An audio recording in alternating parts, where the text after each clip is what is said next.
Bonsoir, nous sommes heureux ce soir d'accueillir Frédéric Rouvillois qui va nous présenter un ouvrage qu'il a co-édité ou en tout cas co-dirigé avec ses complices de toujours, Olivier Dard et Christophe Boutin.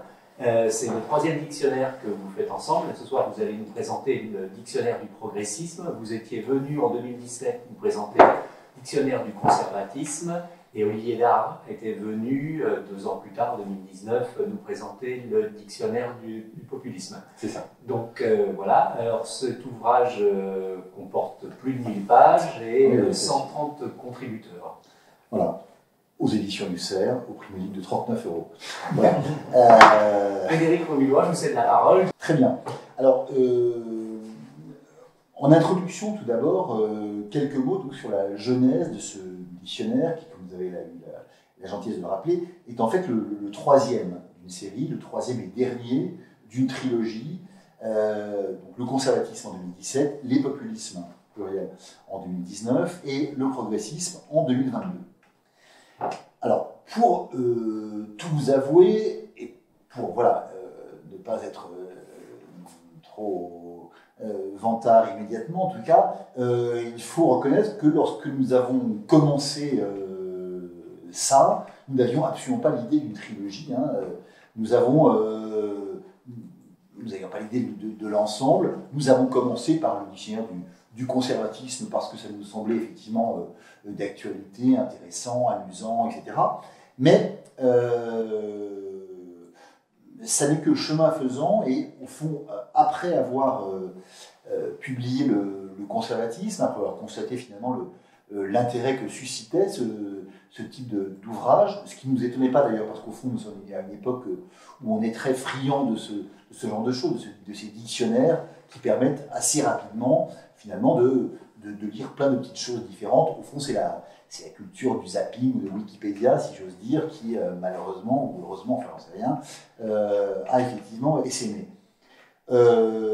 Donc, au début du premier, et même à la fin du premier, on ne savait pas encore qu'on allait poursuivre, mais voilà, le succès étant au rendez-vous, on a donc continué cette entreprise avec les populismes, qui a été assez compliqué à faire, parce que c'est un concept qui est un concept assez largement inédit, peu connu, etc. Puis par le progressisme, pour clore en quelque sorte cette espèce de tableau général des idées, des sentiments, des thématiques qui dominent notre monde. À l'arrière-plan, hein, en tout cas pour moi, un modèle un petit peu qui sont le grand livre de Taine, bien sûr, Les origines de la France contemporaine, dans lequel Taine brosse effectivement en 6 volumes, si ma mémoire est bonne, voilà, les racines de ce qu'est la France de son époque au début de la Troisième République.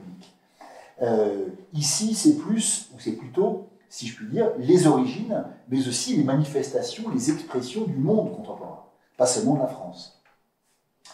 Une approche globale, ou en tout cas un essai d'approche globale, puisque à chaque fois, dans chacun de ces 3 dictionnaires, et notamment dans celui-ci, on évoque des personnes, mais aussi des choses, des actes, des idées, des mœurs, des comportements, des lieux et des valeurs.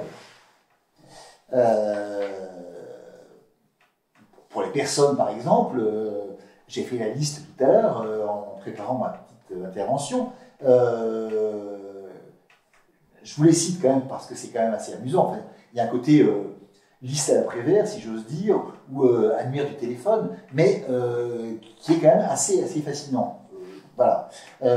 Donc, dans l'ordre alphabétique, Abbé de Saint-Pierre, l'inventeur de la paix perpétuelle, Salvador Allende, Francis Bacon, le grand utopiste et scientifique, Beccaria, l'inventeur du droit pénal moderne, Castoriadis, Auguste Comte et la loi des 3 États, Condorcet, l'inventeur de l'idée moderne de progrès, Jacques Ellul, Joachim de Flore, Fontenelle, l'homme de la querelle des anciens et des modernes, Jean Fourastier, l'homme des 30 Glorieuses, Greta Thunberg, Jürgen Habermas, le patriotisme constitutionnel, à l'école de Francfort, Julian Huxley, Kant, Hans Kelsen, le grand juriste du début du XXe siècle, Lamennais, pour le catholicisme progressiste, John Locke, Jacques Maritain, Mounier, Emmanuel, naturellement, Napoléon Ier, Frank Naumann, Barack Obama,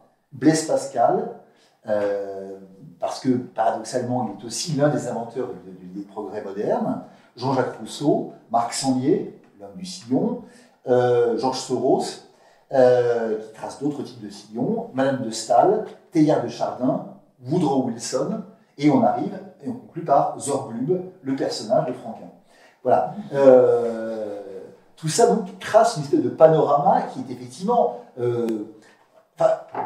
lu comme ça ou relu comme ça, il y a un côté assez, assez fascinant finalement, et enfin j'espère assez excitant intellectuellement, ou suffisamment excitant intellectuellement pour que on ait des lecteurs et des acheteurs. Voilà, c'est extrêmement varié, et ce qui est varié également, c'est volontairement le ton qui est le nôtre, c'est-à-dire que, je vais y revenir un petit peu après, mais notre idée était de faire des dictionnaires qui sont à la fois très sérieux scientifiquement, on rigole pas avec ça, notamment quand on a Olivier Dard avec soi, mais en même temps, l'idée était de faire des choses agréables à lire, en un sens presque distrayant, si je veux dire. Autrement dit, des choses qui ne ressemblent pas aux fameux dictionnaires des PUF, des presses universitaires de France, qui sont réputés pour leur qualité, mais aussi pour l'ennui absolument terrifiant qu'ils dégagent en général.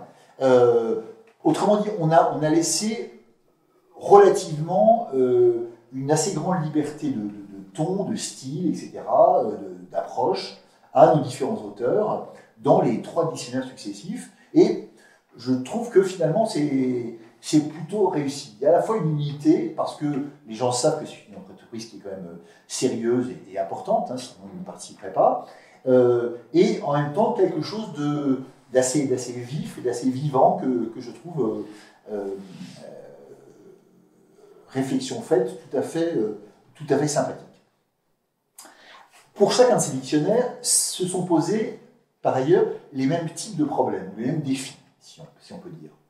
Le premier de ces défis, le premier de ces questions, c'est le choix des notices. On vient de le voir avec les personnes, hein, c'est extrêmement varié, mais naturellement, c'est aussi forcément et foncièrement incomplet.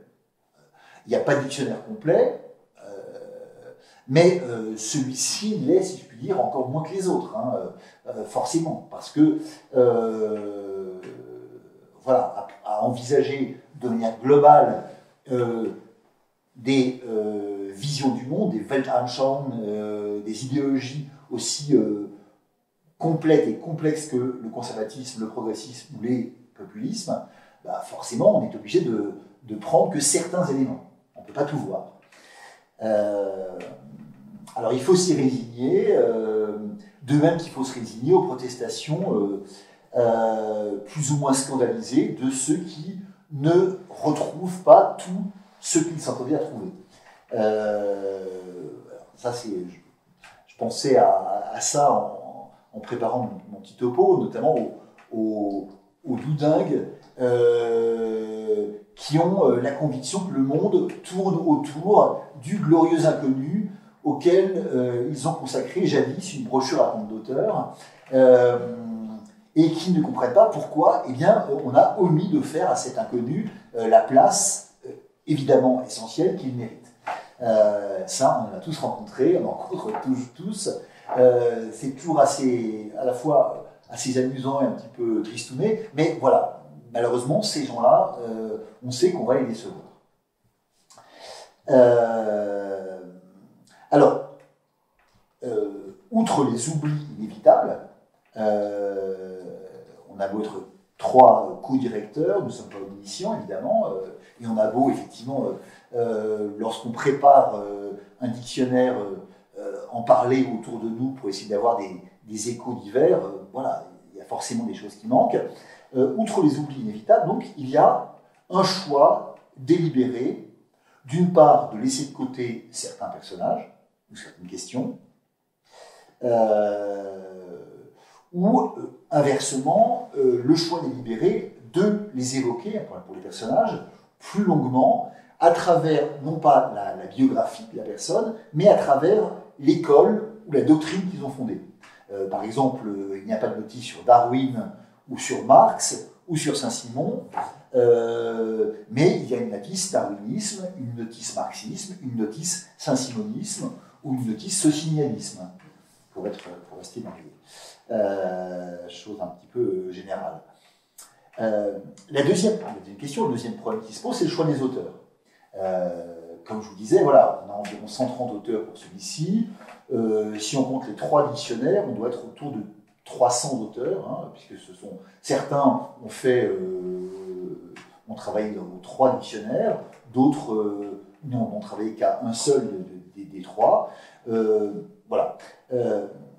En tout cas, l'idée directrice, donc pour ce choix des auteurs, après avoir dressé la liste des entrées, donc on va essayer de voir ceux qui pourraient correspondre, donc, et on va essayer de trouver, sinon le spécialiste, ou l'un des spécialistes, du moins, qui sont pas toujours disponibles, hein, du moins des connaisseurs éclairés et crédibles.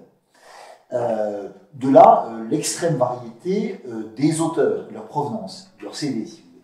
Hein, on a des universitaires, évidemment, qui sont en nombre évidemment important, hein, c'est le principal vivier, mais aussi des universitaires qui viennent de spécialités diverses. Il y a beaucoup d'historiens, il y a pas mal de juristes, il y a des philosophes, des littéraires, des économistes, des sociologues, etc.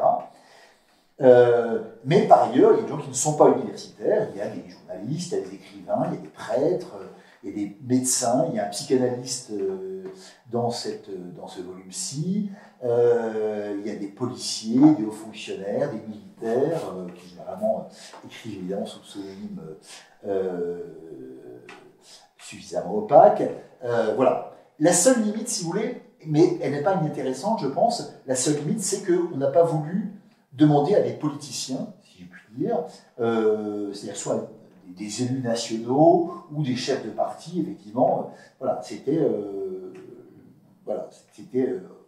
la seule limite significative que nous avons voulu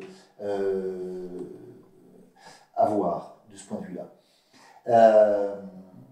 Ce qui est un point important, évidemment, pour la déontologie de ces ouvrages. La déontologie de ces ouvrages, certes, on ne s'en cache pas, hein, et moi, pas moins que les autres, nous avons une orientation plutôt conservatrice, hein, avec des nuances plus ou moins significatives, enfin je parle de 3 co-directeurs, hein, avec des nuances plus ou moins significatives entre Olivier Dard, Christophe Boutin et moi-même. Mais l'idée dominante, l'idée directrice, c'était de ne pas faire un dictionnaire engagé, ni a fortiori un pamphlet ou un ouvrage militant. Ça, c'est ce qu'on a refusé d'emblée, à la fois pour nous-mêmes, parce que ça nous paraissait finalement assez vain, et d'autre part, naturellement, pour les auteurs. Parce qu'on ne peut pas engager des auteurs qui sont d'orientation politique très diverses dans une entreprise qui serait ouvertement droitiste ou je ne sais quoi, si vous voulez, ou monarchiste, ou nationaliste, ou conservatrice, etc. D'où donc la volonté, en tout cas le désir, d'être, sinon totalement neutre, on sait bien que c'est un rêve inaccessible, hein, ça n'existe pas, du moins, je dirais, scientifiquement rigoureux, en tout cas le plus possible, et, disons, moralement honnête. Ça, c'est un point qu'on a voulu, voilà. On a voulu être autant que possible moralement honnête avec l'objet de nos recherches, le conservatisme, puis le populisme, puis le progressisme. Honnête, même lorsque nous évoquons donc des constellations idéologiques que nous n'aimons pas beaucoup ou pas du tout. Voilà.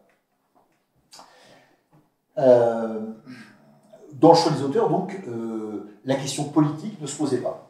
on n'a pas dit on prend juste des gens de droite, ou juste des gens conservateurs, ou juste des gens qui sont passés par le camp Maxime Delsarte, ou juste des gens qui ont leur carte républicain.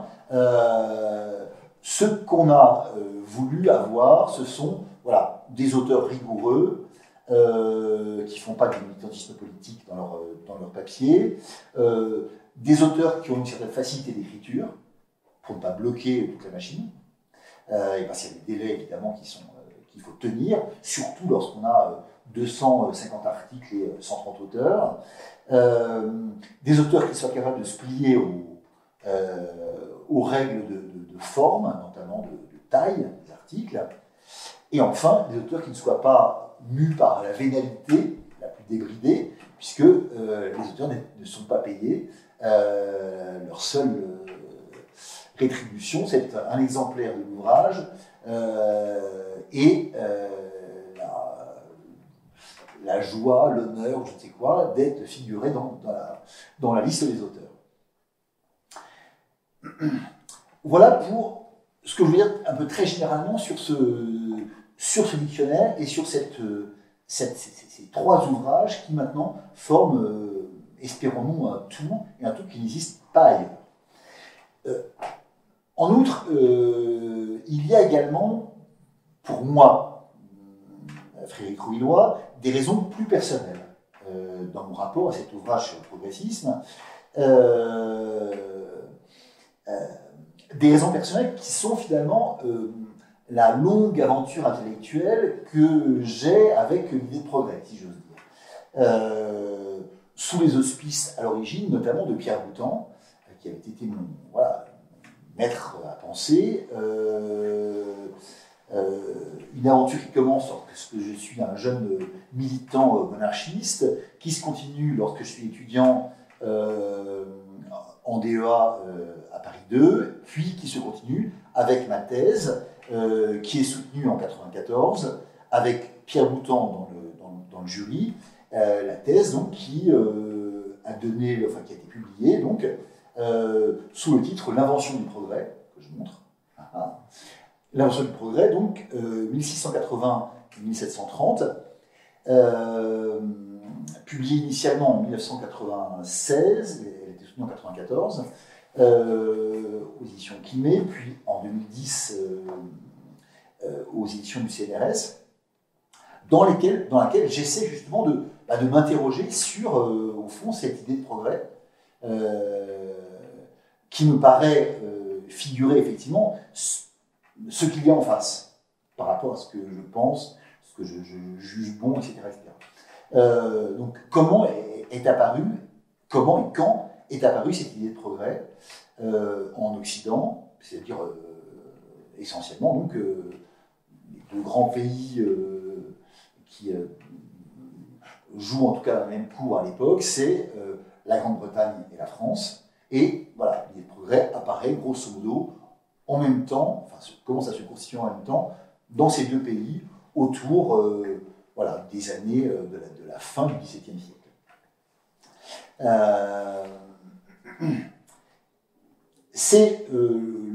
Ce travail de thèse est donc le point de départ de mes recherches personnelles, de l'essentiel de mes recherches, notamment dans la mesure où j'essaie de montrer dans cette thèse que l'idée de progrès, donc l'idée que tout ce qui se rapporte à l'homme est amené à s'améliorer dans le temps de façon nécessaire et illimitée, c'est ça la définition, je dirais, que cette idée de progrès va être à l'origine, va se combiner avec la thématique de l'utopie, autre grande thématique occidentale, on va dire, qui remonte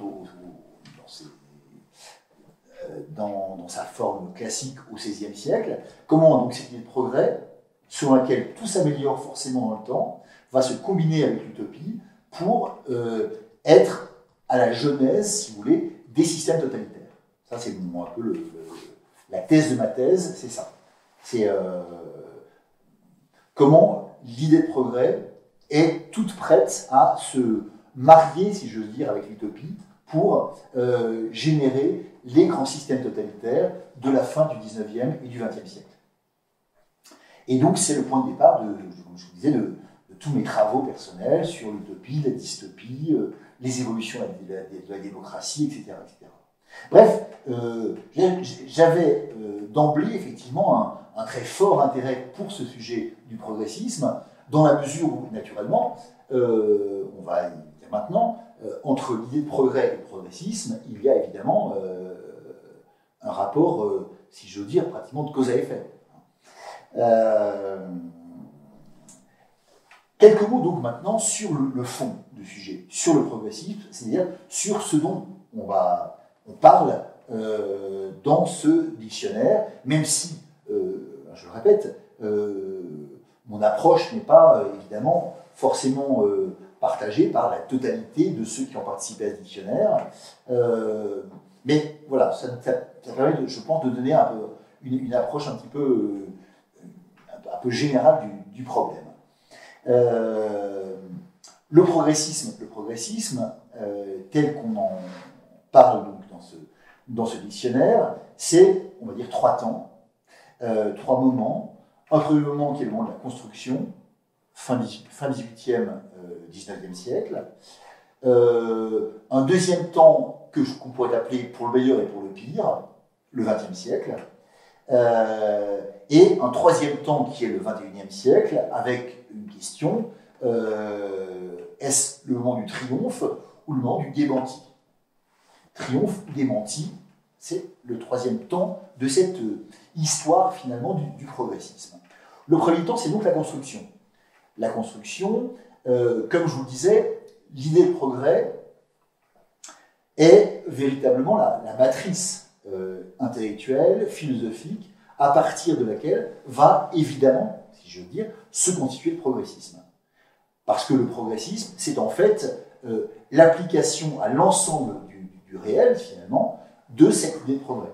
C'est-à-dire de l'idée selon laquelle les choses évoluent nécessairement dans le temps, et l'idée selon laquelle cette évolution, elle est toujours dans le bon sens. Elle va toujours vers le mieux. Elle rapproche peu à peu l'homme, finalement, de la perfection. Pourquoi pas du divin.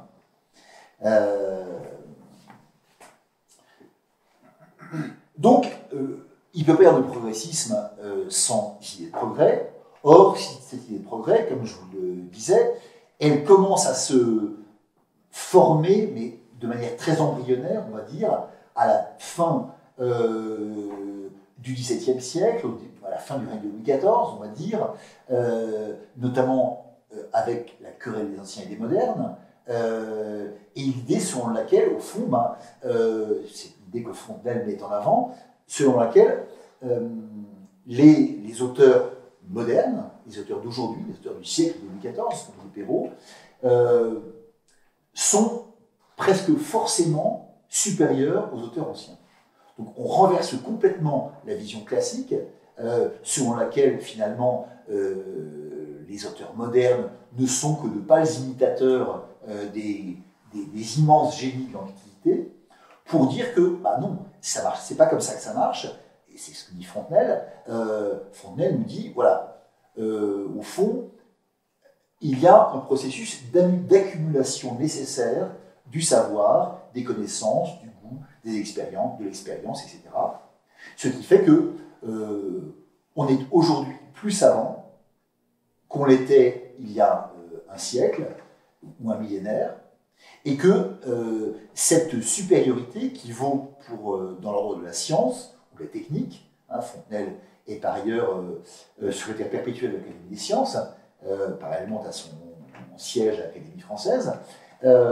Donc, de même que les sciences sont forcément en voie de croissance, d'amélioration, eh bien, il en va de même pour tout le reste, et en particulier pour la littérature, pour la poésie, mais également, nous dit Fontenelle, déjà pour les mœurs, la vertu, le bonheur,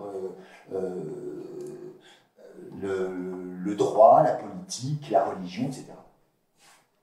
Donc, voilà, cette idée de progrès, si vous voulez, commence petit à petit à se mettre en place à cette époque, au cours du règne de Louis XIV. Elle est un petit peu gelée, paradoxalement, à l'époque des Lumières. C'est-à-dire que, en fait, les Lumières s'intéressent assez peu à cette question-là. En fait, c'est pas comme ça qu'ils prennent la chose. Et c'est finalement, véritablement, avec Turgot en 1750, et surtout, bon, un peu avec l'encyclopédie, mais surtout avec Condorcet, que l'idée de progrès, en France en tout cas, prend, on va dire, sa stature définitive, en quelque sorte. Condorcet, donc, à la fois disciple de Voltaire, scientifique, acteur essentiel dans la Révolution française, et notamment dans le cadre du Club des Girondins,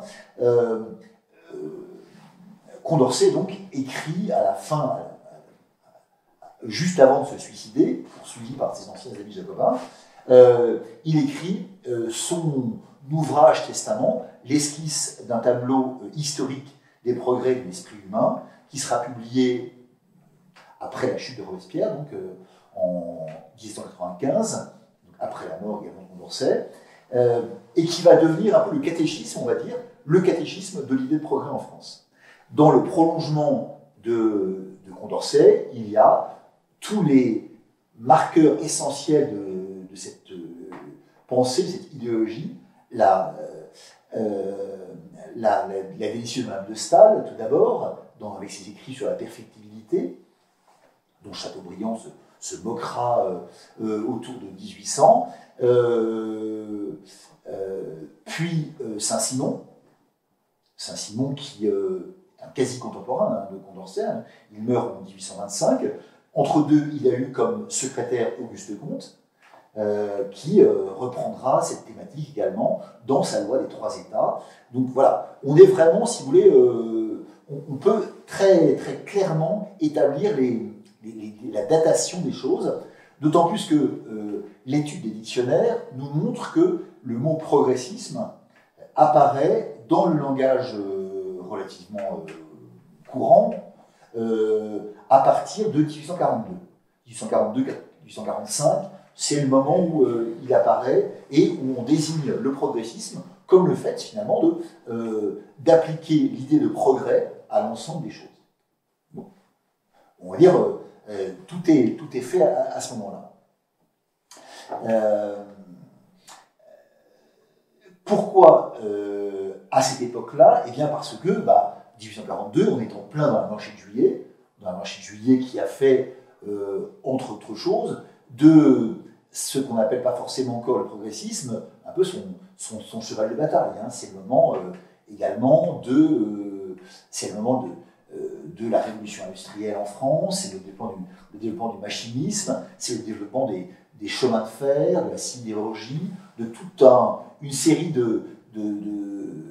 d'innovations qui ouvrent des perspectives totalement nouvelles, non seulement à la bourgeoisie d'affaires et à la bourgeoisie tout court, mais également, estiment certains, à l'ensemble de la population. C'est également, évidemment, le développement des des socialismes utopiques à la française, le fouriérisme, le saint-simonisme évidemment, la doctrine de Cabet, etc. Bref, on va dire, tout se tient. Et donc, à partir du milieu du XIXe siècle, si vous voulez, le progressisme se construit et s'est construit comme une véritable idéologie, c'est-à-dire comme un moyen de reprendre, de relire, de réinterpréter l'ensemble du réel à partir du principe de progrès. Plus rien n'échappe finalement, plus rien n'échappe à cette idée, et notamment, comme je vous disais, l'ordre politique se trouve désormais soumis à cette thématique-là. Avec la Révolution de juillet 1830, certains expliquent que cette Révolution de juillet, c'est le moyen finalement de dépasser le blocage que représentait la Restauration, c'est le moyen de poursuivre le chemin ouvert par la Révolution française. Et 18 ans plus tard, les choses s'accélèrent évidemment avec la Révolution de 1848, avec en parallèle l'apparition du manifeste du Parti communiste, sous la signature de Marx et d'Engels. Bref, on a l'impression que tout va en même temps. En même temps, d'ailleurs, que des évolutions dans tous les domaines. Parce que du progressisme comme idéologie, on va passer assez rapidement, finalement, au progressisme comme religion. Il y a une dimension religieuse dans le progressisme. D'abord parce que le progressisme s'intéresse très directement à la religion, aux questions religieuses. Je vous parlais tout à l'heure de Lamennais qui est, dans l'histoire du progressisme, un élément absolument crucial, notamment parce qu'il va emporter avec lui toute une partie de l'intelligentsia monarchiste et catholique vers des perspectives qui ne sont plus du tout monarchistes et plus tellement catholiques. Donc le progressisme a des liens évidemment avec la religion. Au XXe siècle, évidemment, on parlera du progressisme catholique également. On a évidemment plusieurs articles de certains amis de royalistes d'ailleurs, comme vous imaginez, sur cette question du progressisme religieux, et notamment de Vatican II, qui de ce point de vue-là est un moment tout à fait crucial. Le progressisme, donc, est à la fois, si vous voulez, très marqué par cette empreinte religieuse, par cette dimension religieuse. Là aussi, tout à l'heure, parmi les noms que j'évoquais, il y avait Joachim de Flore, donc, qui, au XIIe siècle, invente déjà une certaine vision de l'histoire qui, comme le montrera beaucoup plus tard le cardinal de Lubac, est au fond, là encore, l'un des germes, au fond, de la pensée de la modernité, de la pensée du progrès et plus largement du progressisme. Avec là encore l'idée d'un passage de l'âge du père à l'âge du fils, puis à l'âge de l'esprit. 3 âges conçus non seulement comme successifs, mais comme progressifs. Donc le progressisme est marqué par certains grands textes religieux, par certains grands auteurs religieux, donc Joachim de Flore, le socinianisme, c'est-à-dire l'idée sur laquelle la religion doit être conforme à la raison. Et en même temps, le progressisme, d'emblée, apparaît comme une sorte de contre-religion. Une contre-religion en mettant en avant les thématiques de la science et du scientisme, de l'individualisme, de l'utilitarisme, du matérialisme, de l'hédonisme. Bref, le progressisme apparaît, naturellement des droits de l'homme, etc., de la liberté, une opposition, là encore, entre le bien et le mal. Bref, le progressisme comme religion de l'après-religion, religion de, si je puis dire, de préparation du désenchantement du monde. Voilà. Une religion de l'après, finalement. Un après qui, vu du côté progressiste, est forcément supérieur à l'avant. Puisque tout mouvement est en soi valorisé. Voilà pour le premier temps. Le deuxième temps de cette aventure du progressisme, c'est, on pourrait appeler ça pour le meilleur ou pour le pire. Et je dirais surtout pour le pire. Pour le meilleur, il est indéniable que le progressisme, à la fin du XIXe siècle, au XXe siècle, a contribué à un certain nombre de mouvements dont on peut plus ou moins se féliciter, certains mouvements de développement scientifique ou autres. Le progressisme n'est pas étranger au progrès, au pluriel, les progrès, contre lesquels, naturellement, on n'a pas de raison de s'élever. Hein. Le progrès de l'art dentaire ou le progrès ce sont des choses qu'on peut ne pas être progressiste tout en appréciant. Le progressisme, à certains égards, a pu contribuer également à certains mouvements de libération ou de défense des droits. Il peut être vu comme ayant participé au développement des libertés. Sur un autre plan également, est-ce que c'est le meilleur ou le pire? Je ne sais pas. Le progressisme a un lien également avec ce que Hervé Juvin avait appelé l'avènement du corps, hein, qui est une des grandes innovations finalement on va dire de la deuxième moitié du XXe siècle. Ça, c'est le côté, disons, positif de la chose, lié fondamentalement à l'optimisme intrinsèque du progressisme. Le progressisme, c'est dans l'optimisme, forcément, puisqu'il nous dit que, c'est comme ça qu'il se définit, que aujourd'hui c'est moins bien que demain, et que hier c'était moins bien qu'aujourd'hui. Voilà.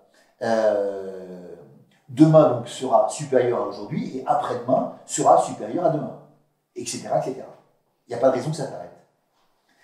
Sauf, nous dit Condorcet, si la Terre subit un cataclysme cosmique qui la réduit en cendres. Voilà. Mais à part donc la science-fiction, il n'y a rien finalement qui mette fin à ce mouvement perpétuel vers le mieux et vers le plus. Mais voilà, pour le meilleur et pour le pire, et ici je reviens à la thématique qui m'est chère du croisement entre le progrès et l'utopie. C'est-à-dire, au fond, à la réalisation, à travers le progressisme, de la fameuse formule de la Genèse, le serpent qui s'adresse à Ève et qui lui dit « Vous serez comme des dieux ». Vous serez comme des dieux, qui est un petit peu, au fond, la formule fondamentale, essentielle, on va dire, de ce progressisme. Parmi les ancêtres du progressisme, si on voulait tracer une généalogie, j'ai parlé de Pascal tout à l'heure, mais on aurait pu parler évidemment de Descartes. Du discours de la méthode, et notamment de la formule célèbre dans laquelle il explique que l'homme est appelé à devenir comme maître et possesseur de la nature. Maître et possesseur de la nature, voilà. Ce qui, pas chez Descartes naturellement, parce qu'il est encore très lié à une pensée traditionnelle et catholique, mais cette idée, évidemment, ouvre la porte, ouvre la voie à tous les prométhéismes possibles, et finalement, voilà, à toutes les subversions, à tous les dangers, et d'abord, au XXe siècle, à tous les systèmes totalitaires.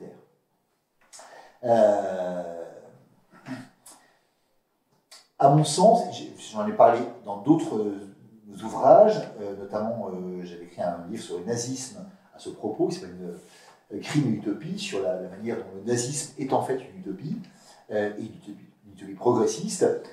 Je pense qu'on peut démontrer que tous les systèmes totalitaires se situent dans un rapport à l'histoire, au temps, et plus précisément à l'amélioration et au perfectionnement. Alors c'est pas le même. Dans un cas, le nazisme par exemple, c'est l'amélioration de la race. Dans un autre cas, c'est le perfectionnement de la mainmise sur la nature par un prolétariat qui est en voie d'émancipation définitive et ultime. Mais on a toujours cette dimension-là. Au fond, à mon sens, il n'y a pas, et il y a pas mal d'échos évidemment à cette idée ou cette intuition dans ce dictionnaire du progressisme. Au fond,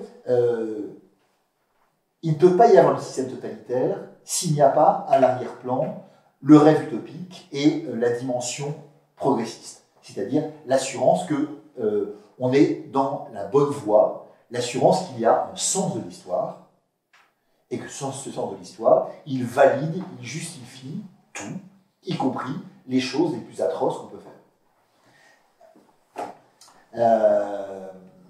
On va pas, je ne vais pas développer sur cette dimension-là, mais ce qui est évidemment très caractéristique de la chose, c'est sur un autre plan, si vous voulez, ce qu'on pourrait appeler, avec un néologisme absolument atroce, mais bon, voilà, j'assume avec la honte de l'avoir utilisé, voire inventé, la dystopisation du monde.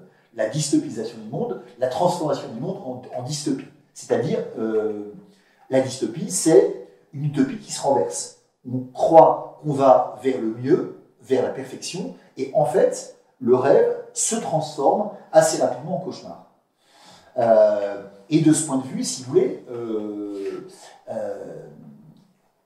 le XXe siècle, il est littéralement rythmé par quelques grands textes dystopiques, par quelques grands romans dystopiques, ceux de Zaliatine en 1920, nous autres, le roman de Huxley en 1932, Le meilleur des mondes, et le roman d'Orwell en 1948. Et les choses ne s'arrêtent pas là, évidemment.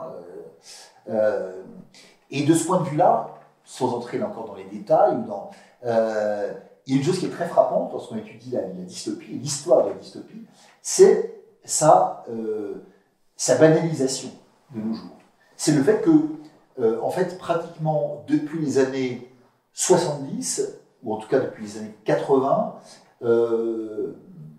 la dystopie est devenue, en littérature, une espèce de marée gigantesque qui a tout avalé. Il n'y a plus d'utopie, on n'écrit plus d'utopie, on n'y croit plus, on ne croit plus au progrès.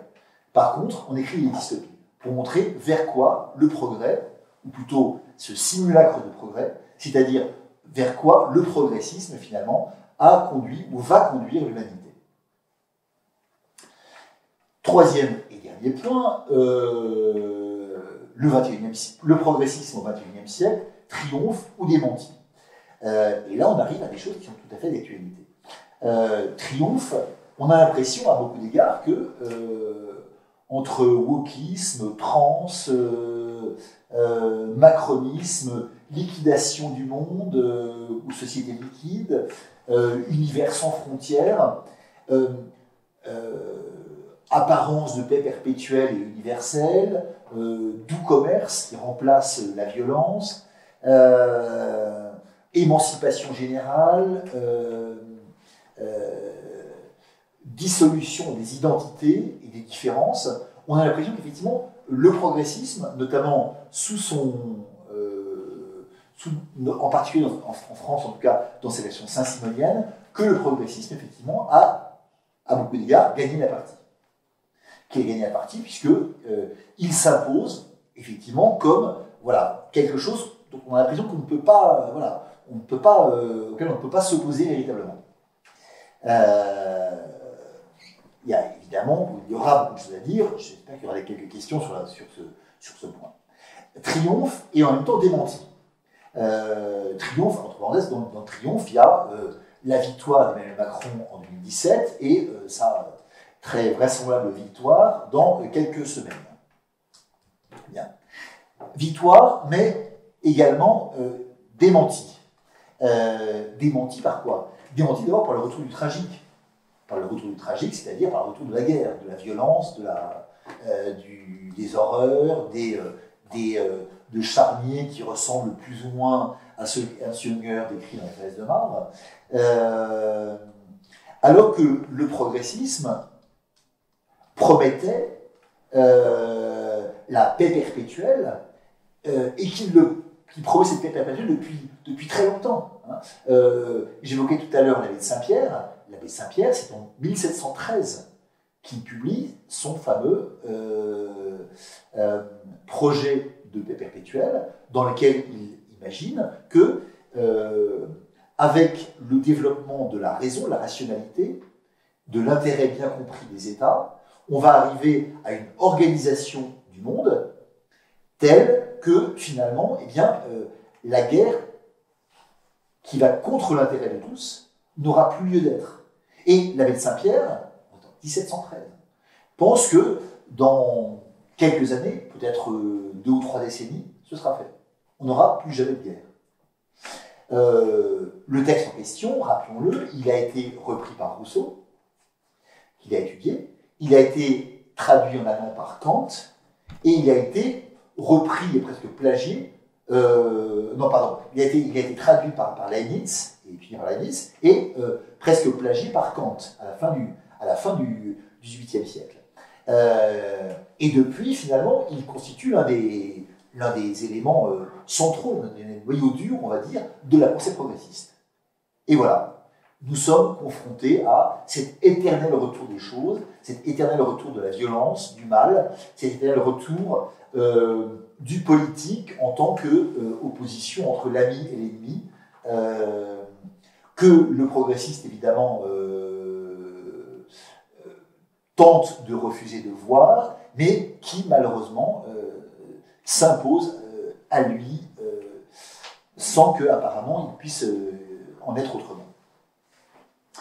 Au retour du tragique, la permanence du mal, à de très nombreux égards, mais à ce propos, on pourrait reprendre un petit peu la question de la crise sanitaire, envisagée du côté du progressisme, justement. Certes, on a pu y remédier de manière apparemment efficace en développant rapidement des vaccins et autres, mais voilà, malgré tout, l'humanité apparaît quand même comme un oiseau sur la branche et comme soumise à toute une série d'impondérables qu'elle ne domine pas, surtout lorsque ces impondérables prennent la forme, par exemple, de la crise du réchauffement climatique, de l'effondrement de la biodiversité, du progrès tous azimuts et du mythe de la croissance comme cause finalement de l'assèchement du monde et du suicide de l'humanité. Voilà, donc le temps présent, hein, c'est à la fois, en même temps, dirions-nous, l'un et l'autre, le triomphe à certains égards de certaines thématiques du progrès, et en même temps la démonstration absolument cruelle et, à mon sens, à peu près incontestable, eh bien, des erreurs et des aberrations du progressisme. Voilà, je vous remercie.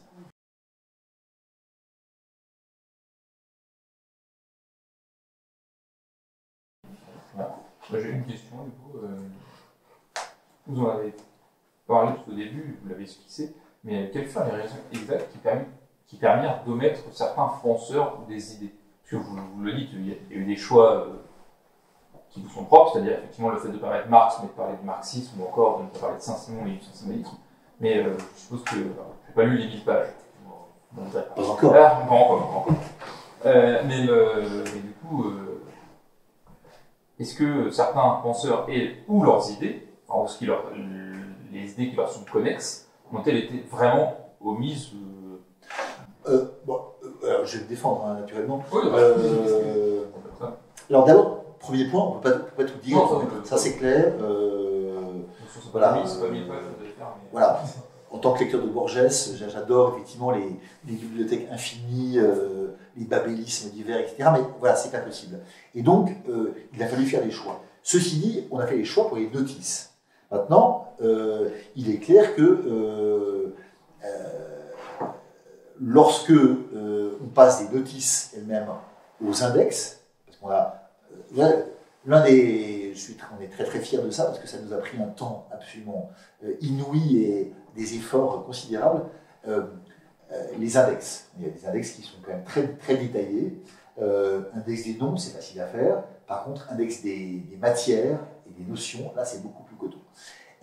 Et donc vous voyez, voilà, si vous voulez, avec les index qui sont vraiment la boussole du dictionnaire, on peut naviguer dedans et retrouver aisément eh bien, tel auteur à qui on n'a pas consacré une notice spécifique, mais qui va néanmoins apparaître à plusieurs reprises, voire très fréquemment dans l'ouvrage.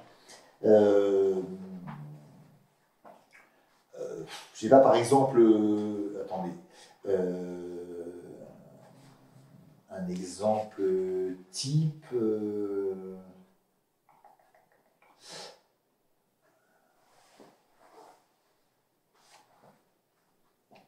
Oui, Michel Serres, par exemple, pour prendre un exemple contemporain,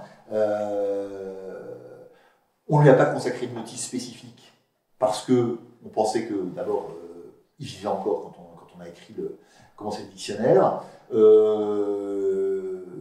Et bon, sur les vivants, c'était toujours un peu compliqué de. Voilà. Mais, et d'autre part, ça faisait un peu doublon avec d'autres choses. Ça faisait un peu franco-français aussi. Voilà. Mais néanmoins, il est, je pense, important et intéressant dans cette perspective-là. Et donc là, vous voyez, il y a 3 entrées dans l'index. Voilà. Donc, le choix des notices n'empêche pas que de nombreux auteurs, de nombreux concepts, de nombreuses notions ou valeurs, etc., ont été évoqués de manière parfois significative dans le livre, et que voilà, le lecteur pourra les retrouver. On a fait en plus un index, vous connaissez les index hein, aussi bien que moi, il y a des index qui sont catastrophiques lorsque par exemple on a un mot et une centaine d'entrées. Il est bien évident que personne n'ira les voir, donc c'est totalement inutile. Là on a fait des index qui sont beaucoup plus précis et détaillés pour éviter d'avoir plus de... Voilà, quand il y a plus de 15 ou 20 entrées sur un concept, on essaie de le couper en deux pour avoir effectivement quelque chose qui est plus praticable. Donc au total, voilà, c'est conçu. Vous me demandiez tout à l'heure pour quel public on avait conçu ces dictionnaires. Voilà, c'est aussi c'est conçu véritablement aussi comme un outil. Hein, c'est-à-dire quelque chose qui est qu'on ne va pas juste mettre dans cette bibliothèque ou sous un truc pour caler une armoire, mais des choses qui sont utilisables et utilisables je dirais, par tout le monde. C'est pas... j'ai fait lire à mon fils qui a maintenant 12 ans des notices du dictionnaire. C'est pas compliqué, quoi. En soi, un dictionnaire, il faut que ce soit facile à lire, je pense, et facile à utiliser. Sinon, ça ne sert à rien. Sinon, on aurait écrit effectivement un bouquin savant sur le progressisme que personne n'aurait lu et pour lequel voilà, on aurait eu 15 ventes, ça n'aurait pas été intéressant. Si on pense que vous avez dit sur le progrès, on ne parle plus du progrès, on parle de ces manifestations, en tout cas on parle du passage, ce vers quoi il doit tendre. Est-ce qu'on ne peut pas appliquer ça à la transition écologique? Parce que transition, on transite vers quelque chose. Oui, mais de toute façon, parmi les mots qu'on n'a pas, les notices qu'on n'a pas faites, mais qu'on a failli faire, finalement, voilà. Moi, ça m'aurait assez intéressé de la faire. C'est une notice trans, sur le préfixe trans, l'idée du passage, hein, l'idée du passage d'un état à un autre, qui évidemment est parfois intéressante, importante, etc. Enfin, voilà, qui n'est pas sans valeur, mais qui parfois, effectivement, traduit ou laisse entendre des choses beaucoup plus inquiétantes. Et la permanence de ce préfixe dans le discours progressiste, et plus spécialement dans le discours macronien, c'est quelque chose qui est tout à fait intéressant. Hein, parce qu'au fond, dans le progressisme, il y a cette idée que il faut pouvoir fluidifier le monde, fluidifier les choses, puisque tout mouvement est valorisé. Et donc, que rien ni personne ne doit être assigné, finalement, à résidence, si j'ose dire, assigné à son identité, assigné à son état, assigné à son métier, assigné à... Tout doit pouvoir passer d'un état, d'une situation à une autre. Et donc, au fond, l'idéal progressiste de transparence, qu'on retrouve justement dans le roman Zaviatine, si vous avez lu ce roman extraordinaire, Nous autres, publié en 1920, donc au début par un auteur qui vit en Union soviétique, décrit notamment une cité dans laquelle tous les murs sont en verre, en cristal. Donc, dans laquelle tout le monde peut voir tout le monde. Il n'y a plus... Bon, symboliquement, vous voyez, métaphoriquement, c'est extraordinairement intéressant. Ça veut dire que on est dans une espèce de réunification, de réconciliation totale et ultime, le rêve, au fond, de l'utopie et du progressisme, sauf que, évidemment, il n'y a plus aucune intimité, il n'y a plus aucune vie privée, il n'y a plus aucun secret, moi j'adoutant, il n'y a plus rien qui échappe à l'œil de Big Brother, finalement. Donc, transparence, transition, transsexualisme, transgenre, transgression, voilà. Il y aurait eu quelque chose à faire là-dessus, peut-être que, voilà, ça vaut peut-être même le coup de, un jour, pourquoi pas, d'écrire un petit essai sur la question, mais l'idée, au fond, qu'il faut pouvoir passer, en toute hypothèse, d'un état à un autre, de le faire librement, et de le faire aussi rapidement et de manière aussi fluide que possible, c'est quelque chose qui est quand même très intéressant, notamment, je dis, dans le discours progressiste en général, et dans le discours de quelqu'un comme Macron, qui finalement semble avoir voulu expérimenter lui-même, en quelque sorte, cet idéal. Si on poursuit, alors ce transition, est-ce que c'est une dystopie? Écoutez, je veux dire, toute transition n'est pas une dystopie. Il y a des transitions qui sont indispensables, qui sont normales, qui sont souhaitables, etc. On passe d'un moment à un autre, d'un style à un autre. Le style transition, par exemple, en matière d'ameublement, c'est pas quelque chose qui est en soi dystopique. Au contraire, même, c'est très beau. Maintenant, le problème, c'est la valorisation du mouvement pour le mouvement, en quelque sorte. C'est ce que Taguieff appelle le bougisme, vous savez, c'est de dire, voilà, tout mouvement est intrinsèquement bon et souhaitable. Alors qu'en réalité, voilà, le conservateur qui est en moi répondra qu'il y a effectivement certains mouvements qui sont souhaitables, il y a d'autres qui sont négatifs, et qu'on ne peut pas d'emblée, effectivement, aller dans un sens ou dans l'autre. L'autre jour, on me demandait un petit peu la différence entre le réactionnaire, le conservateur et le progressiste. La réponse, c'est un peu facile, si vous voulez, mais c'est de dire que le réac, il pense que tout était mieux avant, le progressiste, il pense que tout sera mieux après, et le conservateur, il dit que il y a du bon dans le passé, il y a du bon dans le présent, et il y a du bon dans l'avenir. Voilà. Et qu'il faut être prudent, ne pas oublier effectivement d'expérimenter les choses et d'avancer pas à pas avant de se lancer dans quelque chose comme ça. Bertrand demande pourquoi n'y a pas d'article sur Hegel. Sur Hegel. Je voulais la vraie réponse ou la fausse? Vous faites les deux. La vraie réponse, c'est qu'en fait, on avait demandé à quelqu'un qui nous a fait faux bon. Voilà.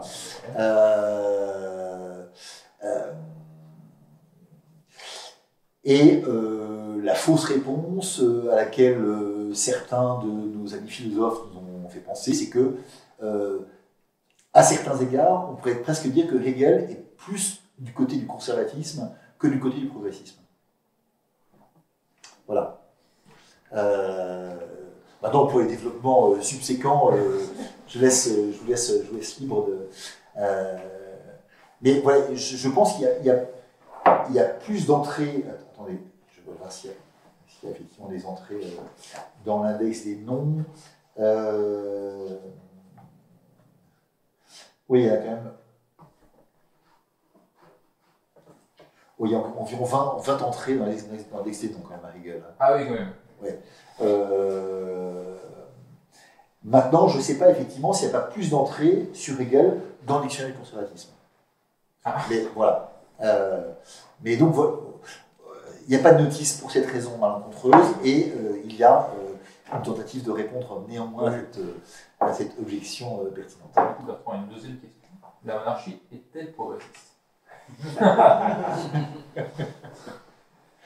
Cher Bertrand, devinez que ma réponse est évidemment non, notamment parce que la monarchie n'est pas une idéologie, elle est une pratique, un art, une culture, une tradition, etc. Mais voilà. Bon, il peut y avoir des monarchistes progressistes, certes, il peut y avoir des monarchistes antiprogressistes, de même il peut y avoir des catholiques progressistes ou d'autres qui ne le sont pas. Mais la monarchie en soi, effectivement, me semble, en tout cas, échapper à cette dimension-là. Et voilà, enfin, pour parler sérieusement, si on veut, si je voulais répondre sérieusement à cette question, non, je pense que la monarchie est quand même, je dirais, intrinsèquement conservatrice dans la mesure où elle est d'abord un enracinement et une continuité. Et non pas justement cette discontinuité presque inévitable qui est inhérente au progressisme. Donc je pense que la monarchie peut aller de l'avant, je pense qu'elle peut être effectivement un régime de progrès. Je pense qu'elle l'est souvent d'ailleurs, qu'elle l'a été souvent en France et à l'étranger. Mais pour autant, je pense qu'effectivement, elle est tout à fait intrinsèquement étrangère au progressisme et qu'il y a en elle voilà, cette idée ne serait-ce que l'idée du temps long, hein, de la continuité, qui sont, je pense, qui relèvent d'une toute autre perspective. D'ailleurs, en fait, du coup, ce que vous dites, c'est que, justement, là, vous faites vraiment le distinguo entre le progrès et le progressisme. Tu vous dites que la monarchie est une institution de progrès, tout en étant justement... C'est pour ça que tout à l'heure, j'ai essayé d'expliquer que il y a une distinction très, très profonde entre le progrès, la chose, la réalité, d'une amélioration particulière de quelque chose, qui peut être, je sais pas, l'astronomie, la médecine, l'art dentaire, la fabrication des saucissons, enfin bref, peu importe. Et d'autre part, l'idée de progrès, c'est-à-dire l'idée selon laquelle tout ce qui se rapporte à l'être humain, à l'homme, est finalement pris dans un mouvement nécessaire de perfectionnement, d'amélioration et d'accroissement au cours du temps, et un mouvement qui est donc nécessaire et sans limite. Voilà. Parce qu'il n'y a pas de raison pour que des limites soient assignées dans cette vision des choses à cette augmentation de l'homme. Vous savez, enfin, c'est à l'arrière-plan de ça, il y a notamment une métaphore assez célèbre qui se trouve chez Blaise Pascal, dans laquelle l'humanité, est comparée à un être humain. Un être humain qui commence par être bébé, tout jeune, qui à ce moment-là ne sait rien faire, qui ne connaît rien, qui ne peut rien faire, qui va peu à peu se développer jusqu'à atteindre sa taille adolescente, puis sa taille adulte. À cette différence près, nous disent les progressistes, et Pascal déjà, que cette croissance ne se terminera jamais. Bref, au début, effectivement, la métaphore, on va dire, anthropomorphique est valide, mais ensuite, cette métaphore se brouille, puisque l'homme en question ne connaîtra pas de vieillesse, finalement, de caducité, de déclin et de mort. Il est fait pour croître de manière, finalement, indéfinie et illimitée. C'est ce que disent les progressistes. Voilà. Alors, du coup, est-ce que le point final du progressisme, c'est pas le transhumanisme? C'est-à-dire, justement, puisque vous dites que l'humanité, pour les progressistes, l'humanité de là où il n'y a jamais de fin, ça va toujours plus loin. Est-ce que, justement, le transhumanisme, ce n'est pas cette apothéose où, et je choisis le terme apothéose à dessein, c'est-à-dire, justement, le changement d'état, vous dites que vous citez... Mais vous avez parfaitement raison. D'ailleurs, c'est un... Voilà, vous savez qu'Olivier Dard a beaucoup travaillé sur cette question, et c'est une question qui est omniprésente dans le dictionnaire, évidemment. Parce que, effectivement, c'est vous parlez d'apothéose, on peut parler d'apocalypse, hein, c'est un peu mais voilà, c'est la même idée finalement, c'est-à-dire, au fond, la manière dont l'homme actuel, mu par le progressisme et par le capitalisme, qui en est l'un des moteurs finalement modernes, la manière dont l'homme actuel prépare son propre dépassement, en quelque sorte, au nom même du progrès, au nom d'idées sur laquelle la science, la technique ne doivent pas être limitées. Il faut toujours aller de l'avant, en toute hypothèse, même si effectivement ça nous conduit au cimetière, même si ça nous conduit à être éliminés par nos propres créatures. Et de ce point de vue-là, je reviens à la dystopie. Si vous prenez les dystopies contemporaines, hein, depuis quelques décennies, hein, c'est l'un des éléments absolument centraux. L'idée que déjà l'idée est plus ou moins présente au début du XXe siècle, mais elle devient absolument dominante depuis une trentaine d'années, l'idée sur laquelle ces robots, ou cette intelligence artificielle que nous mettons au point en dépensant pour ça des centaines de milliards, cette intelligence artificielle, en fait, en fin de compte, elle va nous exterminer. Je vous renvoie à un film qui vient de sortir qui s'appelle Moonfall, vous l'avez vu, vous l'avez vu, non? C'est là-dessus, en fait. Hein. Ah, mais c'est. Vous n'avez pas aimé? C'est bac à sable, en fait. C'est bac à sable dans le sens où c'est un déchaînement aussi de violence qui est fait. Qui fait aussi à titre de divertissement. Bien sûr, non, tout à fait. Mais c'est un plaisir, en fait, de regarder ça, c'est au même titre que 2012, en fait. Ouais. Le film 2012. Ouais, bien sûr. Et c'est basé sur presque des légendes, ou des envies presque fantasmées. Oui, sauf que là, si vous voulez vous rappeler, ils expliquent qu'au fond, l'homme se développant de plus en plus a finalement établi les éléments d'une intelligence artificielle qui va se retourner contre lui et qui va ensuite n'avoir plus un seul objectif, qui est de l'exterminer définitivement. Voilà, alors c'est la dystopie, effectivement, plus ou moins bac à sable, plus ou moins bas de gamme, plus ou moins. Voilà, quand on dépense 160 millions de dollars pour faire un film, de toute façon, a priori, c'est pas forcément des choses très, très intellectuelles. Mais c'est pas inintéressant quand même. Hein, Je voulais vous poser une question en rapport, enfin vous m'avez donné le pont entre guillemets. Que pensez-vous par rapport à l'analyse du progrès de la science-fiction? Écoutez, moi je pense que le roman, que la littérature, etc. sont des choses souvent extrêmement intéressantes et révélatrices d'abord de ce que pensent effectivement les auteurs, de ce que est susceptible d'accepter ou de recevoir le public, le lectorat, et d'autre part d'une réalité qui est la nôtre, souvent. Oui, regardez de l'époque, en fait, dans l'époque que vous appelez pour le meilleur, pour le pire, il y a un auteur qui s'agit vraiment dans cette époque-là, c'est Lovecraft, qui est aux portes de l'horreur, de l'anxiété et de la science de son époque. Oui, là, ça, je ne suivrai pas tout à fait là-dessus. Je pense que vous m'auriez parlé de Philippe K. Dick, j'aurais été plus réceptif. Je pense que Lovecraft, il est quand même dans une dimension qui est quand même. Voilà, d'abord, c'est ses propres fantasmes, sa propre folie qui se déverse quand même beaucoup dedans. Ça peut être. Voilà, et puis plus dans un autre genre fantastique que la science-fiction.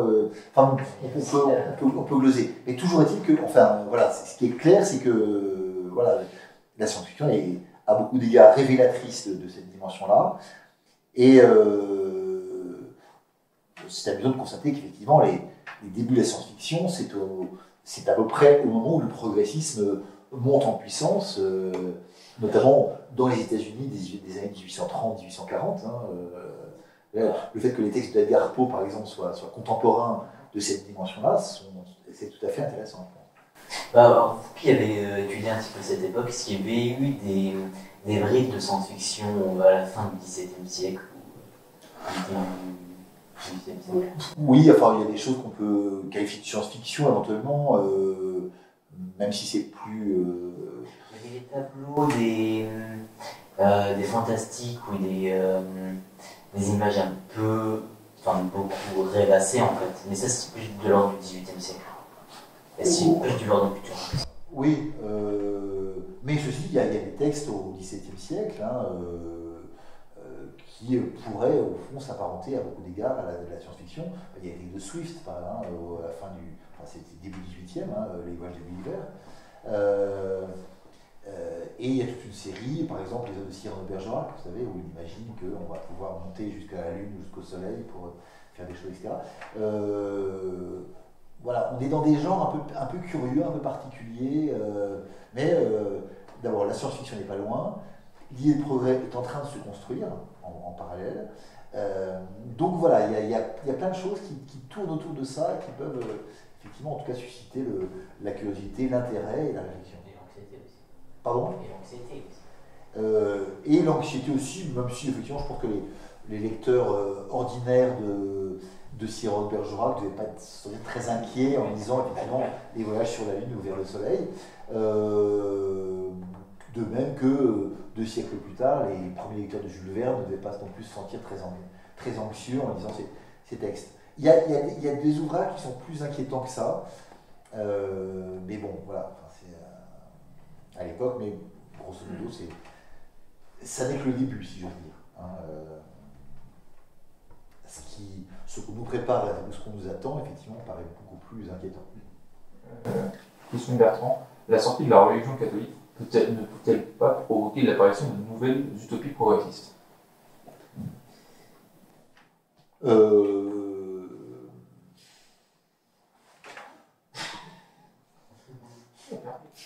Le problème, c'est que la sortie de la religion catholique, il faudrait savoir ce que c'est.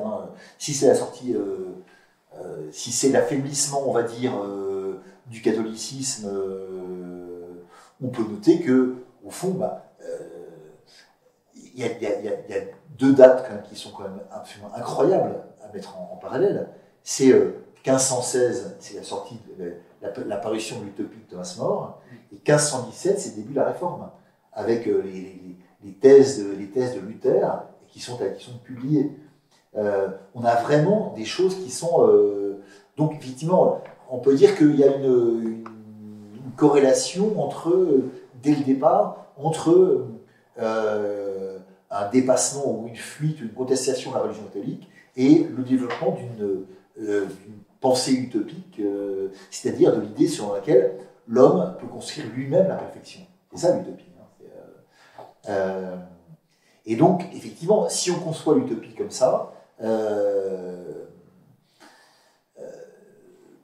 va dire, plus on s'éloigne d'une religion traditionnelle, et plus ça laisse de place à ces utopies progressistes, à cette idée que l'homme doit ou peut construire lui-même son avenir et finalement sa propre perfection.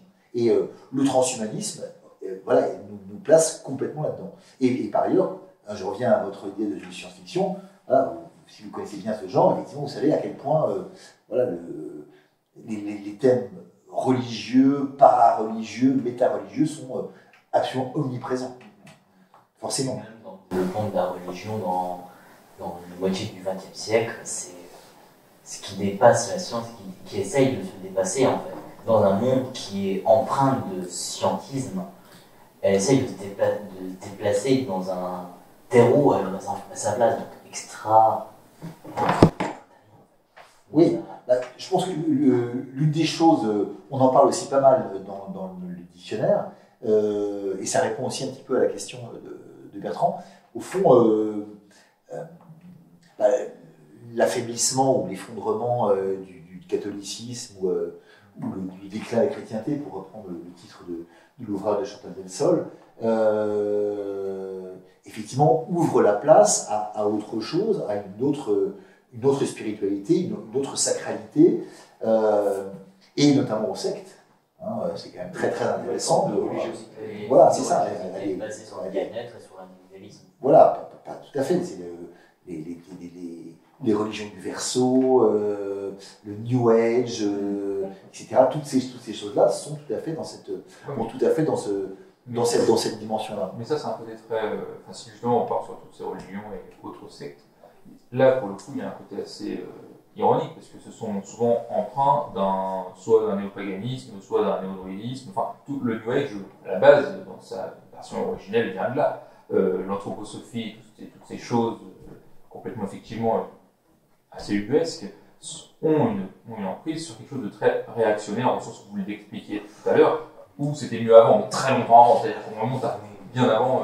Mais je crois pas tout à fait. Je crois pas qu'on dit forcément que c'était mieux avant. Je crois qu'on est bien obligé de piocher finalement les images, les références des mythes là où ils se trouvent. C'est-à-dire notamment soit dans un ailleurs, avec l'influence du bouddhisme aujourd'hui en France, etc., soit dans un avant, dans un passé lointain. Mais je veux dire, regardez la Révolution française. Elle est obsédée par l'Antiquité. Elle se situe dans un progressisme finalement, puisque elle prétend dépasser l'ancien régime et ouvrir finalement la porte de la liberté, de l'émancipation aux hommes. Mais en même temps, les modèles qu'elle utilise, les images qu'elle utilise, ce sont des images de l'Antiquité, très directement. Quand effectivement les grands révolutionnaires changent leur prénom chrétien et prennent des prénoms antiques à la place, sans peur du grotesque et du ridicule, on est tout à fait dans cette perspective-là. Mais on retrouve ça dans tous les mouvements, toutes les utopies, tous les mouvements progressistes, etc., vont se ressaisir de choses qui viennent d'ailleurs ou d'avant. Même, reprenez dans les films de science-fiction qui nous montrent le monde du 25e ou du 29e siècle, les gens sont habillés généralement comme des Romains, avec des toges, des choses comme ça, ou comme, voilà, on ne sort jamais totalement de ce genre de choses-là, en définitive. Et c'est ce qui fait qu'au fond, on en revient toujours à une histoire qui est plutôt cyclique que linéaire, et qui revient sur ses pas plutôt que d'aller vers un progrès ou vers un déclin nécessaire. Le terme de révolution, à l'origine, c'est l'astronomie, c'est le retour. Bien sûr, tout à fait, oui, tout à fait. C'est ça. C'est ça. Sauf que la Révolution française, justement, se veut une révolution du dépassement des révolutions. Vous avez lu, il y a eu pas mal de travaux là-dessus, effectivement. Autant la Révolution anglaise de 1688, par exemple, se veut encore une révolution qui revient au point de départ, autant la Révolution française, elle se veut une rupture totale avec le passé, avec cet ancien régime, finalement. Et évidemment, la mort du roi achève cette linéarisation, si j'ose dire, du processus, puisque jamais en France on a tué son roi. Et donc, quand même, il y a une révolution anglaise où on a aussi exécuté un roi, quand même. Oui, tout à fait, mais pas en France. Oui, mais en Angleterre. En Angleterre, oui, bien sûr. En France. Oui, mais bon, si on reprend l'histoire des hommes, des rois qui sont tués par leur peuple ou par des gens, ça court les rues, si je veux dire. Bien que de voir un roi décapité courir une rue, c'est compliqué, mais voilà. En tout cas, en France, si vous voulez, il est clair que le 21 janvier, c'est la volonté de brûler les vaisseaux et de rendre tout retour au passé, donc tout cycle, finalement, impossible, inconcevable. On entre vraiment dans une linéarité qui est à ce moment-là totalement assumée.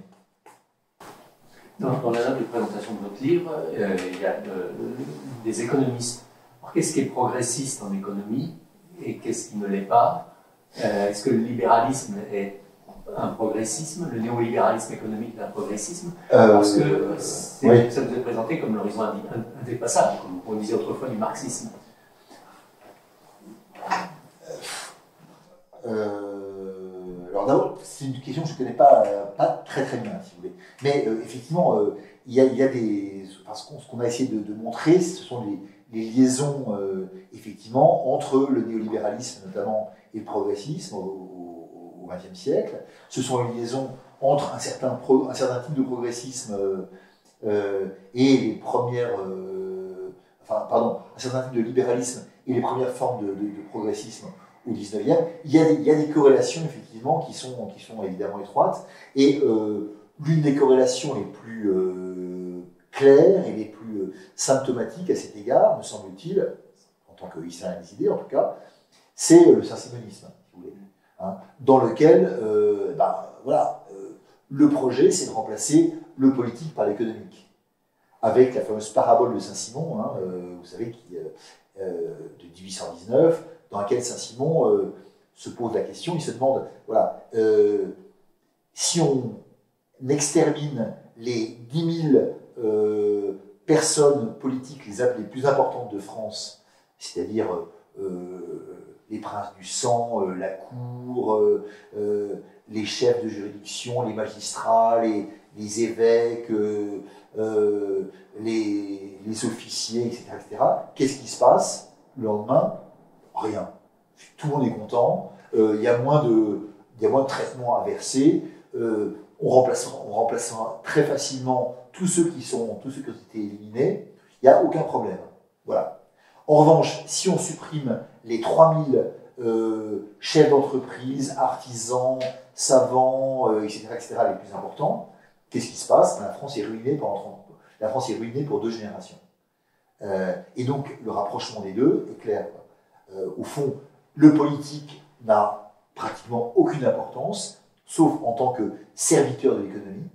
Et c'est son seul objectif, finalement, c'est de permettre à l'économie de prospérer et de permettre, finalement, notamment à la misère de disparaître, etc. Enfin, voilà l'agenda saint-simonien classique. Voilà. Et en revanche, donc, l'économie, c'est infiniment plus important. Et la conclusion de tout ça, c'est la fameuse formule que reprendra Engels par la suite, dans l'Anti-Düring, l'idée que, le sens de l'histoire, c'est finalement le remplacement du gouvernement des hommes par l'administration des choses, la dilution du politique dans l'économique, et parallèlement à ça, eh bien, c'est ça, la disparition programmée pour reprendre la vision marxiste de ce point de vue-là, elle est tout à fait caractéristique, le dépérissement de l'État et du droit, qui sont finalement des instruments qui avaient leur justification dans le cadre de la lutte des classes, dans le cadre d'une humanité encore arriérée, irrationnelle, mais qui n'auront plus finalement aucune utilité concrète lorsque l'humanité sera arrivée à un stade de développement qui lui est promis par justement ce mouvement du progrès. Justement, est-ce que ce progrès n'a pas pris un sacré coup d'arrêt, puisque, comme le montre Gaucher justement dans son essai sur la droite et la gauche, ça fait depuis en gros une quarantaine d'années, il n'y a plus d'évolution, il n'y a plus de sinistrisme de la politique, on est arrivé au bout, à tel point d'ailleurs que le Parti communiste, qui pendant très longtemps aurait dû passer au centre une fois que le marxisme s'installait, ainsi de suite, ne l'a jamais été, puisque de toute façon on s'est arrêté au libéralisme, le libéralisme étant encore actuellement ce qui nous dirige, puisque le président est l'incarnation de ce progressisme libéral. Est-ce que justement le progressisme n'a pas vu son premier coup d'arrêt à l'heure actuelle depuis la célèbre fin de l'histoire de Fukuyama, qui du coup n'est pas une fin de l'histoire puisque la guerre a recommencé et un monde multipolaire est de retour. Est-ce que justement on n'est pas arrivé à un arrêt peut-être temporaire, voire définitif du progressisme dans sa forme connue? Oui, mais c'est ce que je vous disais pour terminer, c'est-à-dire qu'effectivement, sommes-nous face à un triomphe ou face à un démenti, ou les deux à la fois, paradoxalement. Je pense que c'est l'hypothèse des deux à la fois est la plus pertinente, parce qu'en définitive, derrière le progressisme, je vous le disais, il y a l'idée de progrès, l'idée que les choses doivent s'améliorer de façon nécessaire et a priori plus ou moins linéaire. Bien. Or, pour le coup, l'idée de progrès, elle a subi un premier choc absolument terrible et qui aurait pu, même peut-être dû être irrémédiable avec la Première Guerre mondiale. Voilà. Autrement dit, la démonstration de la manière dont le progrès technique technologiques, militaires, etc., conduit finalement à un niveau d'extermination de l'humanité jamais atteint. Pour autant, voilà, le progressisme, l'idée de progrès si je veux dire, penser ses plaies et à continuer effectivement à irriguer finalement la pensée dominante. Bon, certains auteurs estiment que voilà, l'idée de progrès elle est morte en 1918. Mais pour autant, voilà, c'est un petit peu comme dans les films de science-fiction, là toujours, ou des films d'horreur, vous savez, où le monstre qu'on est persuadé d'avoir tué finit par ouvrir un œil, bouger un doigt, et on comprend que ce n'est que le début des emmerdes. Ben, voilà. Voilà, l'idée de progrès, c'est un peu pareil, si vous voulez. Et le transhumanisme ou les trans divers genrismes et autres que nous subissons à l'heure actuelle me paraît l'illustration un petit peu tragicomique, si vous voulez, de cette persistance du progrès.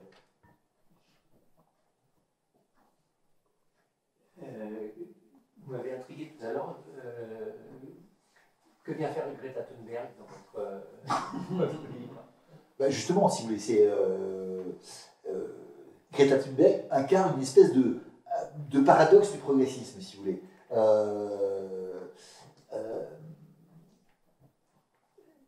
Paradoxe dans la mesure où, d'une part, effectivement, elle assume un discours écologique radical qui, a priori, est totalement anti-progressiste. Puisque, voilà, au fond, l'écologie, non, c'est divers, quoi. Au fond, nous montre que la technique, la technologie, etc., sont potentiellement dangereuses, voire mortelles pour l'humanité, et que si on continue comme ça, avec l'obsession de la croissance, ben, on va vraiment clairement dans le mur. En même temps, la manière dont elle le dit, la manière dont elle l'affirme, le fait de se servir de sa jeunesse et de son handicap pour justifier donc son discours, apparaissent au contraire tout à fait dans une espèce de mentalité progressiste. Donc, elle est à la fois, en un sens, l'antiprogressisme le plus radical et le progressisme le plus achevé. Moi, c'est ce à quoi m'a fait penser je ne sais pas si vous avez vu la campagne d'affichage dans les métros ou ailleurs, je crois que c'est de la Banque Postale, sur quand on a 16 ans, etc. Voilà, et avec les têtes à claques, elles sont abominables, ces différents gamins de 16 ans, vraiment, on a vraiment envie de les... voilà, et le thunbergisme, si je veux dire, c'est tout à fait ça, si vous voulez. C'est-à-dire que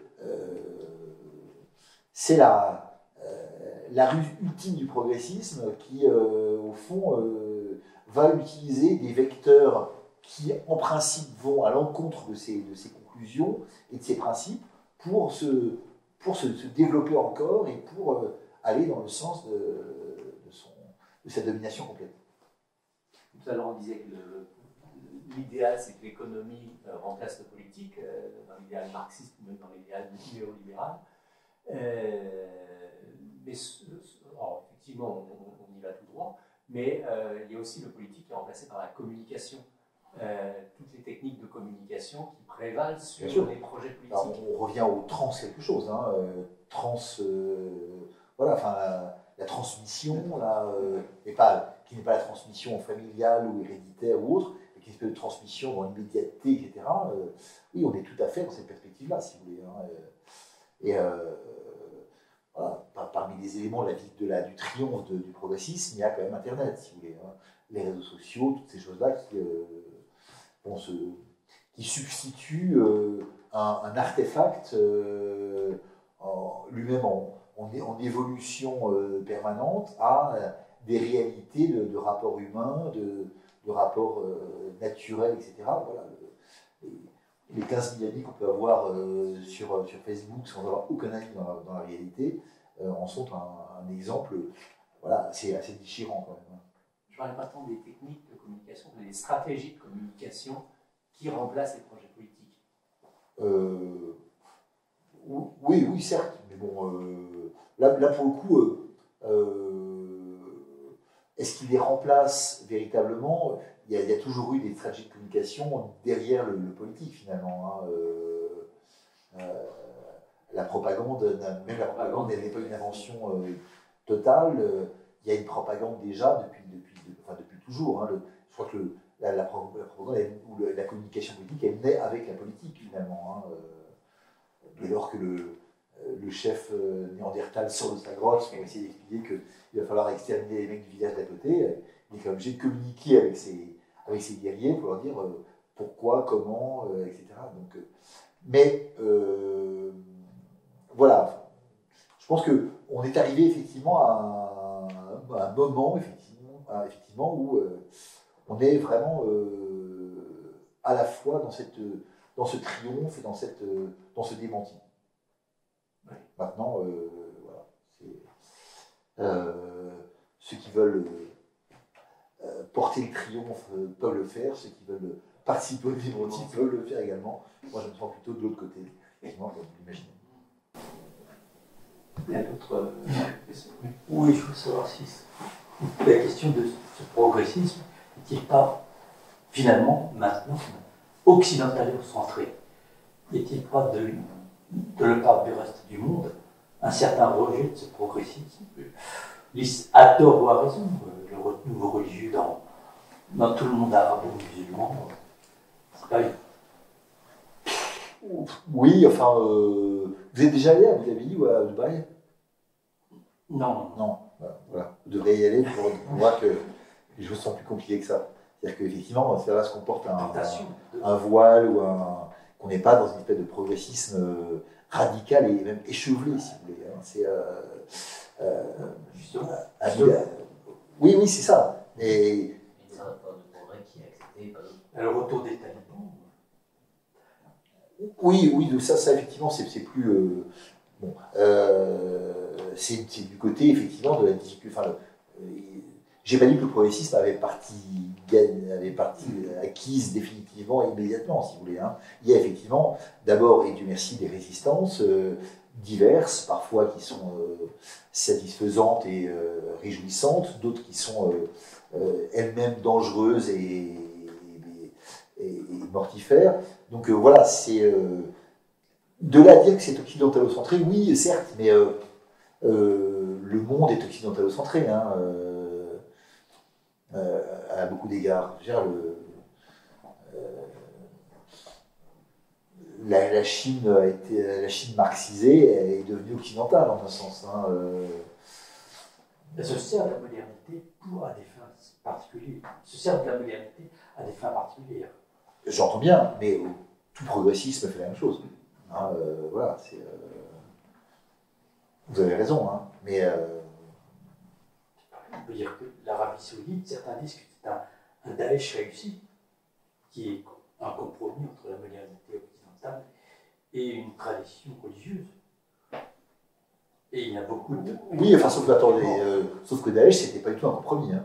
Non, mais pas du tout un compromis. L'Arabie Saoudite, quand on c'est dans un compromis entre Daesh et la modernité occidentale.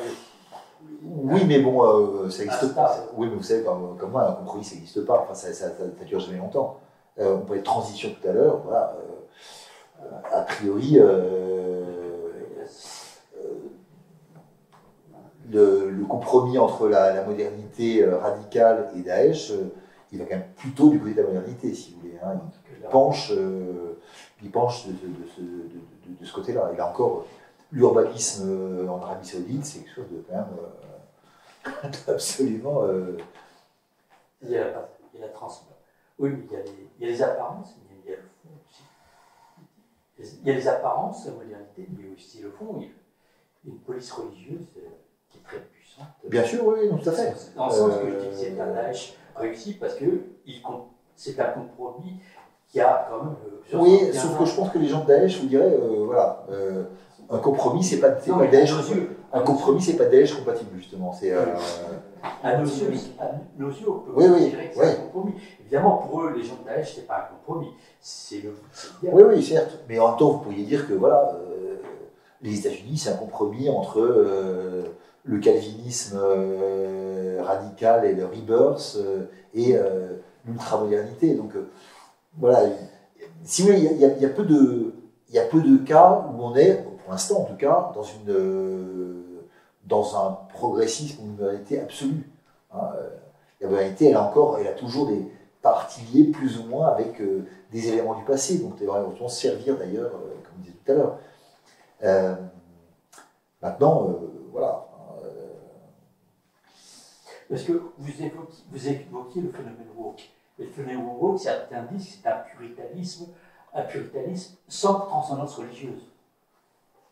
Une analyse faite. Oui, bien sûr, on peut toujours dire ça, effectivement. C'est prouve qu'il y a des origines lointaines dans des phénomènes modernes, des origines traditionnelles dans des phénomènes modernes. Oui, enfin, l'autre explication, c'est que, comme je disais tout à l'heure, pour des modèles qu'on va shipper dans le passé ou ailleurs, si vous voulez, il n'y a pas une infinité de manières d'être et de comportement humain. Hein. Il n'empêche que le comportement woke, c'est un comportement, oui, qu'on peut appeler puritain, qu'on peut appeler épurateur, hein, c'est ça. Sans la transcendance. Sans la transcendance, oui, mais voilà, il a été vécu à table rase, qui sont effectivement un élément absolument central de l'idéologie progressiste, partent aussi de cette perspective, hein, de ce principe. C'est un côté totalitaire, quand même. Tout à fait. Volonté d'éradiquer c'est ça. Absolument. Qui n'est pas dans le cadre, dans le moule. Voilà. Aussi totalitaire, progressiste. Notamment tout ce qui est du passé. Ou d'une modernité qui n'est pas la leur. Ce qui est encore plus, je pense que le mouvement woke est encore plus improbable que le reste effectivement du progressisme, c'est que avec la cancel culture, parce que c'est à ça que vous faites référence, ce magnifique Franck Chimon, justement le concept du woke, c'est qu'il faut que ça rentre dans sa pensée propre. C'est-à-dire qu'à partir du moment où vous êtes même sur une autre forme de modernité, qu'elle soit plus lente ou totalement différente, effectivement, mérite tout autant l'extermination que quelque chose du passé. Il faut enfermer, bloquer et se couper de toutes ces personnes. C'est le concept du safe space. Oui, bien sûr. Mais ceci dit, de même que les systèmes totalitaires du XXe siècle présentent des rapports très étroits les uns avec les autres. Hein. Il y a un bouquin qui vient de sortir, j'ai oublié le nom de l'auteur, un historien. Je ne sais pas si vous l'avez qui a déjà été chroniqué dans Royaliste, mais il faudrait que vous le fassiez. C'est pour le bonheur totalitaire, aux éditions Husserl, qui est sorti il y a un mois, je crois, à peu près, et qui est absolument passionnant, qui fait un parallèle entre le système nazi et le système soviétique, du point de vue du prétendu bonheur qui est offert à la population, avec la mise en parallèle des éléments est absolument saisissante. Et notamment la couverture, on voit des jeunes filles ravissantes d'ailleurs qui courent qui font du sport dans une espèce de nature un peu enchanteresse, et bien malin qui pourrait savoir si c'est une image nazie ou une image soviétique. C'est vraiment absolument frappant.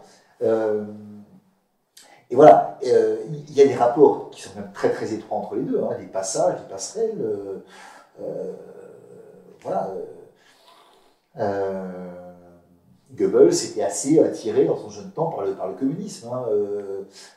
Il y a des passages de l'un à l'autre qui sont fréquents. Pour autant, effectivement, lorsqu'ils sont ils sont confrontés véritablement l'un à l'autre, ils ne se supportent pas, ils s'éliminent. Donc voilà, le wokisme de ce point de vue-là n'est pas forcément une innovation absolue. Non, c'est juste la manière de l'appliquer. Oui, tout à fait. L'un utilise la force, purement, ce qui est militaire, hein, l'extermination s'il le fallait, alors que le wokisme ne fait pas ça, il utilise justement la damnation mémorielle, en fait, c'est-à-dire qu'on utilise justement la puissance des réseaux sociaux et tout ça pour vous éradiquer de toute forme d'existence virtuelle et de facto, puisque le virtuel étant lié au physique maintenant, encore plus que ce qu'il a été l'émergence des réseaux sociaux, justement, si on n'existe plus virtuellement, on n'existe plus physiquement. C'est le cas effectivement de certains acteurs et actrices, que ce soit, ou même certains philosophes, et si on pense à certaines personnes s'étant effectivement vu interdit de rentrer dans certaines conférences parce que en fait, ce que je voulais vous dire tout à l'heure, c'est ce qu'on a fait avec Hegel. On s'est dit, si on ne le met pas dans le dictionnaire du progressisme, il va disparaître, et ce serait une bonne chose. Et donc finalement, nous aussi, nous sommes des sortes de woke absolus. Alors, C'est un bon mot de oui, conclusion. Merci beaucoup. merci à vous.